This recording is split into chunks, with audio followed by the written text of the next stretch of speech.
साथियों नमस्कार, स्वागत है आपका अपने चैनल सक्सेस जंक्शन एक कदम सफलता की ओर में। और हम लेकर के आ गए हैं आपके लिए एमपीपीएससी 2020 और एमपीपीएससी 2021 की दृष्टि से अति महत्वपूर्ण टॉपिक जिसका नाम है रोबोटिक्स। जी हाँ, यूनिट 9 का ये टॉपिक है। आपको यूनिट 9 के बहुत से टॉपिक पढ़ने के लिए हर जगह से मिल जा रहे होंगे, लेकिन ऑब्जेक्टिव आपकी परीक्षा में कैसे आएंगे ये ढूंढना आपके लिए परेशानी का सबब बना हुआ था। इसीलिए हमने ये सीरीज चालू की है और आपके लिए यूनिट 9 के ऑब्जेक्टिव के सारे प्रश्न लेकर के आने वाले हैं। इससे पहले हम already e governance, e commerce और आर्टिफिशियल इंटेलिजेंस के वीडियो अपलोड कर चुके हैं ऑब्जेक्टिव फॉर्म में। अगर आप चाहें तो चैनल के अंदर जा सकते हैं, वहां पर एमपीपीएससी प्री यूनिट 9 करके एक प्लेलिस्ट बना दी गई है जिसमें सारे के सारे वीडियो हैं। ठीक है, रोबोटिक्स का ये पहला वीडियो है। देखिए, रोबोटिक्स के बारे में हम क्या क्या पढ़ेंगे वो हम पहले आपको जानकारी देते हैं। तो सबसे पहले हम पढ़ेंगे कि रोबोट शब्द की उत्पत्ति कैसे हुई, किस भाषा का शब्द है, सबसे एडवांस रोबोट कौन सा है, रोबोटिक्स का परिभाषा क्या होती है, ये सारी जानकारी हम आपको देने वाले हैं इस वीडियो में। और ये एक ऐसे प्रश्नों की सीरीज है जो प्रश्न आपको यूट्यूब पर कहीं भी देखने को नहीं मिलेंगे, आप चाहें तो चेक कर सकते हैं। ठीक है, तो आइए बिना समय गवाए हुए चलते हैं सीधे पहले प्रश्न की ओर। रोबोटिक्स से कैसे कैसे प्रश्न आपकी परीक्षा एमपीपीएससी में पूछे जा सकते हैं। तो यह है आपका पहला प्रश्न, आपसे पूछा जा रहा है रोबोट शब्द की उत्पत्ति किस भाषा से हुई है। ऑप्शन ए है फ्रेंच भाषा, ऑप्शन बी है स्लाव भाषा, ऑप्शन सी है मैंडेरिन भाषा या फिर ऑप्शन डी है इनमें से कोई नहीं। आइए इसका आंसर बताते हैं, फिर आपको डिटेल में जानकारी देंगे। डिटेल में जानकारी हम इसलिए देते हैं क्योंकि ये जो टॉपिक है ये आपके एमपीपीएससी मेंस का यूनिट 3 का टॉपिक बन जाता है। वहां पर आपको अगर अति लघु में लिखने के लिए आता है तो जो हम जानकारी आपको देते हैं विस्तार में, उसको आप अति लघु में लिखेंगे तो बहुत अच्छा इंप्रेशन पड़ेगा, आपको परेशान नहीं होना पड़ेगा यूनिट 3 के लिए, मेंस के लिए भी। चलिए पहले आंसर बताते हैं आपको। इसका आंसर है बी, यानी कि स्लाव भाषा का शब्द है रोबोट। तो रोबोट शब्द की उत्पत्ति स्लाव भाषा से हुई है। अब आप कहेंगे सर ये स्लाव भाषा क्या होती है, तो आइए हम आपको बताते हैं कि स्लाव भाषा कहां पर बोली जाती है। तो देखिए, रोबोट शब्द की उत्पत्ति पूर्वी यूरोप की स्लाव भाषा के एक शब्द रोबोटा से हुई है, जिसका अर्थ होता है गुलाम या फिर बंधुआ मजदूर। अब आप कहेंगे सर ये स्लाव भाषा कहाँ की है, तो पूर्वी यूरोप में जो चेक गणराज्य जैसे राज्य होते हैं, मतलब जो देश हैं, वहाँ पर स्लाव भाषा का प्रयोग किया जाता है और वहाँ पर एक शब्द बोला जाता था रोबोटा, और जिसका अर्थ होता था गुलाम या फिर बंधुआ मजदूर। वहीं से आपके रोबोट शब्द की उत्पत्ति हुई है। ठीक है, इतनी जानकारी आपके लिए बहुत बेहतरीन रहेगी और ये रेयर जानकारी है, किसी को नहीं पता होगी। अगर आप सक्सेस जंक्शन पर बने रहेंगे तो आपको ऐसी बहुत सी जानकारियों से हम अवगत कराते रहेंगे। चलिए प्रश्न नंबर 2 की ओर चलते हैं। सारी चीजें हम बताने वाले हैं। रोबोटिक्स के फादर कौन है, ग्रैंड फादर कौन है रोबोटिक्स के, आपको हर एक जानकारी यहां पर दी जाएगी रोबोटिक्स से संबंधित। देखिए, अध्ययन की ऐसी शाखा जो रोबोट के बारे में बहुआयामी रूप से जानकारी प्रदान करती है क्या कहलाती है। ऑप्शन ए है एथिक्स, ऑप्शन बी है रोबोटिक्स, ऑप्शन सी है मैथमेटिक्स या फिर ऑप्शन डी है सिविक्स। इसका आंसर तो आप आसानी से बता ही सकते हैं। तो आइए देखते हैं इसका आंसर क्या है। इसका आंसर है बी, यानी रोबोटिक्स कहते हैं। यानी रोबोट के बारे में हर एक आयाम की जानकारी जो हमको प्रदान करती है, यानी पूरी जो चीज़ है वो पूरी रोबोटिक्स के ऊपर ही बनाई है, रोबोट के बारे में ही जानकारी देती है, उसे हम क्या कहते हैं, उसे हम रोबोटिक्स कहते हैं। ठीक है, देखिए, रोबोट की संरचना एवं उसके बारे में बहुआयामी रूप से जानकारी देने वाली शाखा रोबोटिक्स कहलाती है। अगर आपसे मेंस में ये प्रश्न पूछते हैं, आप बड़ी आसानी से इस प्रश्न को लिख सकते हैं। चलिए प्रश्न नंबर 3 की ओर चलते हैं। तो रोबोट शब्द का प्रयोग सबसे पहले किसके द्वारा किया गया था, यह आपसे पूछा जा रहा है। ऑप्शन ए है कॉरेल कापेक, ऑप्शन बी है जोसेफ प्रिस्टले, ऑप्शन सी है रोन्टजेन या फिर ऑप्शन डी है जॉर्ज डॉवेल। आइए देखते हैं। इसका आंसर है ए, यानी कॉरेल कॉपेक के द्वारा रोबोट शब्द का प्रयोग सबसे पहले किया गया था। अब कहां पर किया गया था और कैसे किया गया था वो भी जानकारी आइए हम आपको देते हैं। तो देखिए, चेक गणराज्य के लेखक कॉरेल कॉपेक ने 1920 में RUR नाम के एक नाटक में पहली बार रोबोट शब्द का प्रयोग किया था। कहीं कहीं इनके भाई जोसेफ कॉपेक का भी नाम इनके साथ में आता है। देखिए क्या हुआ था, इन्होंने एक नाटक लिखा, ठीक है, उस नाटक में इन्होंने कहा कि कुछ ऐसी चीज़ के बारे में बताते हैं जो अपने आप काम करती है, तो मतलब ज़्यादा कुछ करना नहीं पड़ता है और चीज़ काम करने लगती है। तो इनके एक भाई थे जोसेफ कॉपेक, इन्होंने उनको कहा कि क्यों ना आप रोबोटा के बारे में बताइए। और आप जानते ही दोनों लोग चेक गणराज्य के हैं, और चेक गणराज्य में रोबोटा का मतलब होता था बंधुआ मजदूर। तो फिर उन्होंने अपने एक नाटक RUR में रोबोट शब्द की उत्पत्ति की, रोबोट शब्द का नाम लिया। तो पहली बार रोबोट शब्द किसके द्वारा दिया गया था, तो कॉरेल कॉपेक के द्वारा 1920 में रोबोट शब्द दिया गया था। कहीं कहीं पर दोनों भाइयों का नाम आता है, तो आपको कंफ्यूज नहीं होना है। कॉरेल कॉपेक और जोसेफ कॉपेक दोनों ही इसके लिए उपयुक्त आंसर होंगे। आप ऑप्शन में देखिएगा कि आपसे क्या बोला गया है। चलिए प्रश्न नंबर 4 की बात करते हैं। बहुत ही महत्वपूर्ण प्रश्न है और यह आपसे पूछा जा सकता है, रोबोट का जनक किसे कहा जाता है। अभी तक तो शब्द की बात हो रही थी, अब रोबोट का जनक किसे कहा जाता है यह आपसे पूछा जा रहा है। ऑप्शन ए है आइजैक असीमोव, ऑप्शन बी है कॉरल कॉपेक, ऑप्शन सी है जॉर्ज एंगलवर्गर, या फिर ऑप्शन डी है इनमें से कोई नहीं। आइए इसका आंसर देखते हैं, फिर आपको जानकारी देते हैं। तो सही आंसर है सी, यानी कि जो आपके जॉर्ज एंगलवर्गर हैं उन्हें रोबोट का जनक कहा जाता है, उन्हें रोबोट का पिता कहा जाता है। आइए देखते हैं कि ये आखिर कैसे बन गए रोबोट के पिता। आइए देखते हैं। तो देखिए, जॉर्ज डॉवेल और जोसेफ एंगवल्गर ने 1954 में पहला व्यावसायिक रोबोट बनाया।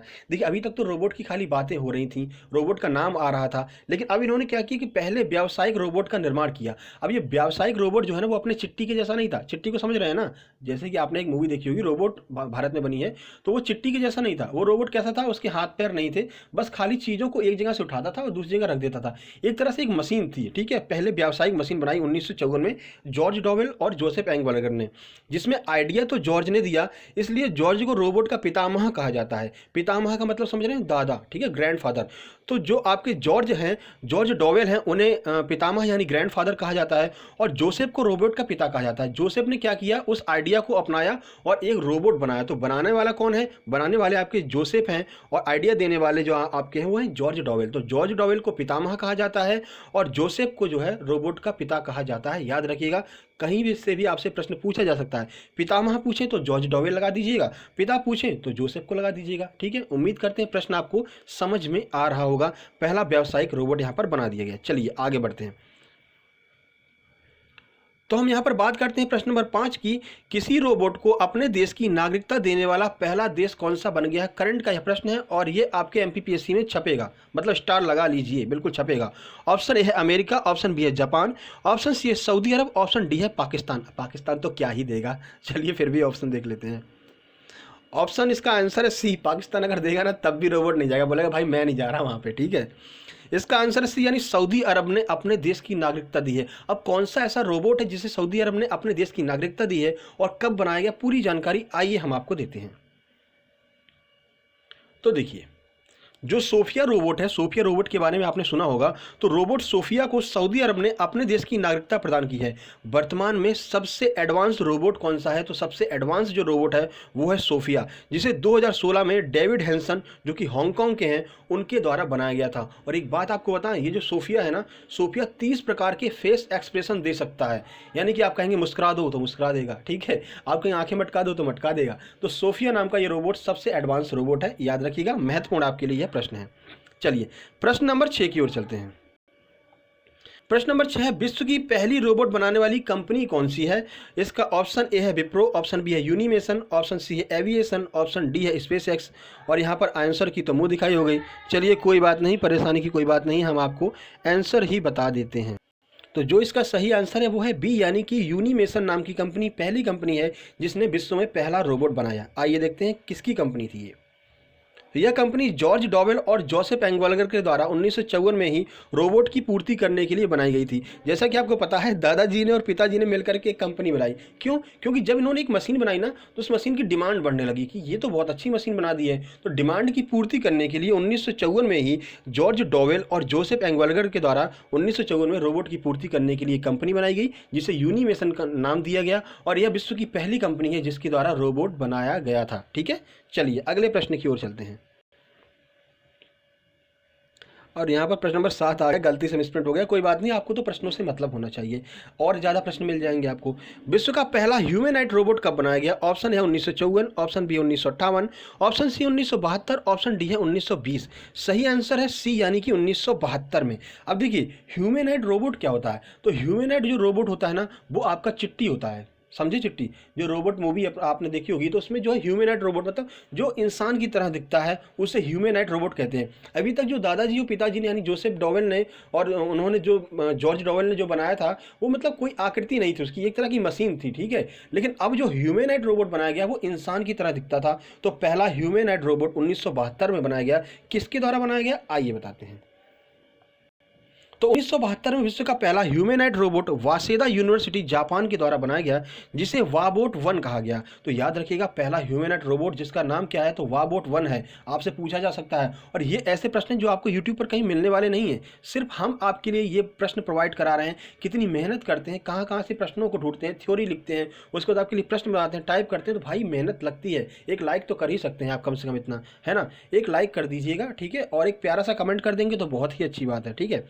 तो देखिए, वाबोट 1 कहा गया। ह्यूमैनॉइड का अर्थ होता है इंसानों की तरह दिखने वाला रोबोट। अपने दिमाग में चिट्टी को रखिए, चिट्टी क्या है, इंसानों की तरह दिखता है, और पहला रोबोट है जो कि इंसानों की तरह दिखता है, अपना ऐसे माइंड में रखना है, उसका नाम है वाबोट 1। तो चिट्टी का नाम आप वाबोट 1 रख दीजिएगा, ठीक है, तो आपके दिमाग में बना रहेगा, ठीक है। और इसको भेज दीजिए कहाँ, जापान के वासेदा यूनिवर्सिटी भेज दीजिएगा चिट्टी को, ठीक है। तो आपके दिमाग में बना रहेगा कि जो चिट्टी है वो जापान के वासेदा यूनिवर्सिटी में पढ़ा है, और उसमें मतलब उस यूनिवर्सिटी में उसका नाम वाबोट 1 हुआ करता था, और पहला ह्यूमैनॉइड रोबोट है, ठीक है। तो आपके दिमाग में बना रहेगा, ऐसे आप याद कर सकते हैं। चलिए अगले प्रश्न की ओर चलते हैं।